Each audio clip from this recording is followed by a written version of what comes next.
I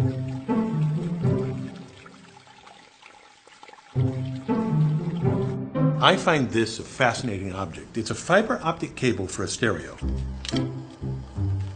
If I shine this laser pointer down the cable, it guides the light out the other end. These cables are used to connect our world today and are capable of transmitting information across countries and oceans. But first, let me show you how it works. I have a bucket that I've modified with a window in front. And on the other side, I put a stopper in this hole right here. I have a bottle of propylene glycol with just a little bit of creamer in it. A ring stand. And of course, a laser pointer. Now, keep your eye on this plug when I turn out the lights.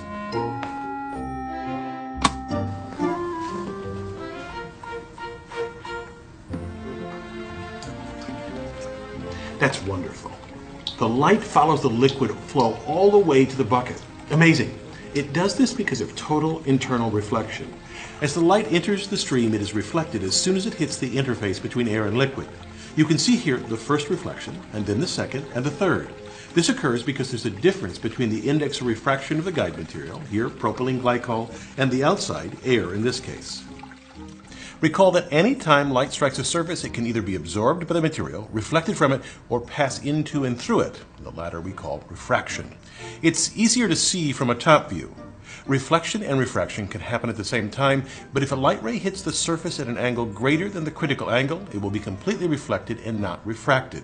For this propylene glycol and air system, as long as a beam hits the surface at an angle greater than 44.35 degrees, measured from the normal, it will propagate down the stream via total internal reflection.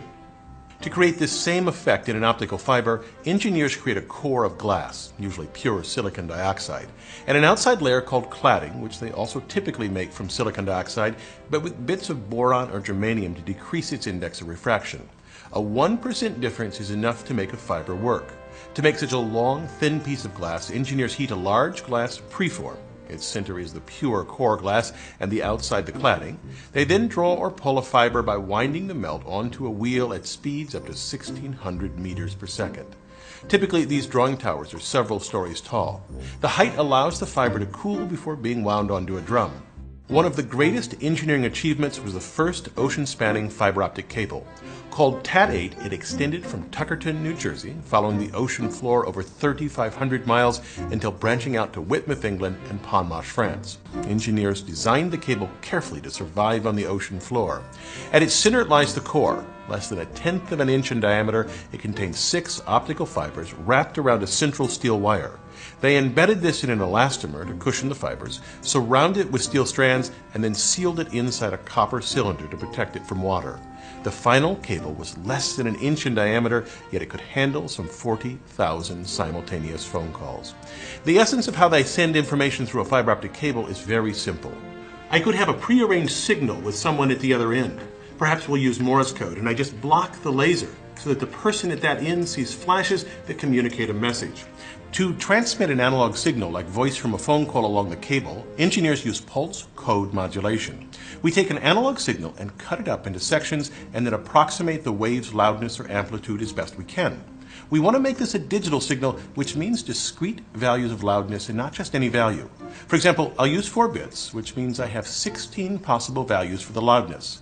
So the first 4 sections of the signal could be approximated by about 10, 12, 14, and 15. We then take each section and convert its amplitude to a series of 1s and 0s.